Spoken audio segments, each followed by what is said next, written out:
Have you ever wondered why it's so hard for us to get rid of our clothes clutter? That's what this video is about. Back in '97, when I started my home organization and decluttering business, I was almost intrigued by the amount of people that I came across that just didn't want to and weren't willing to get rid of the clothes that no longer fit them, or the clothes that they just didn't wear. So I started to dig a little bit deeper, and I found several reasons why people really have a hard time getting rid of their clothing.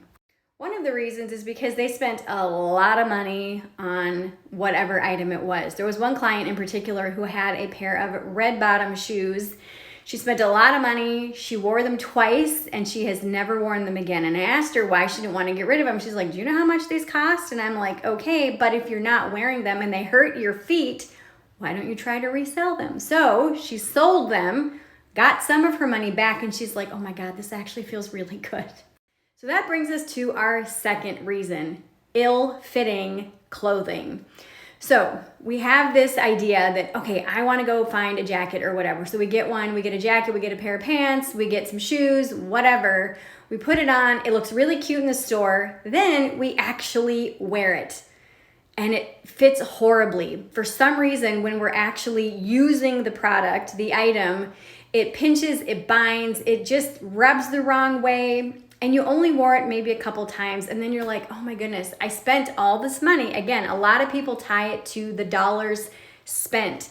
So you keep it in your closet because you spent the money and you've only worn it a couple times. And so you feel like that you need to probably try to wear it again. So then you try to wear it again, and then it just kind of pisses you off because it doesn't fit good. And then you just are, you go back to that cycle of, I should wear this, I should want to wear it because it's cute, spent the money on it, and again, it's this cycle that we keep going through in our brain. Another reason why people have a hard time getting rid of clothes is because they use those clothes as motivation to lose or gain weight, depending on which camp you're in. If you're not actively, like literally actively losing weight or actively gaining weight and you kind of plateaued, ask yourself, when you do finally get into that dress size or that pant or blouse size, is the clothing that you're holding on to, is it still in style? Do you still like it? And when you did fit into it, did it fit good? Was it comfortable? After asking yourself those questions, then you should be able to be willing to get rid of some of those ill-fitting clothes and the ones that don't fit. Follow for part 2.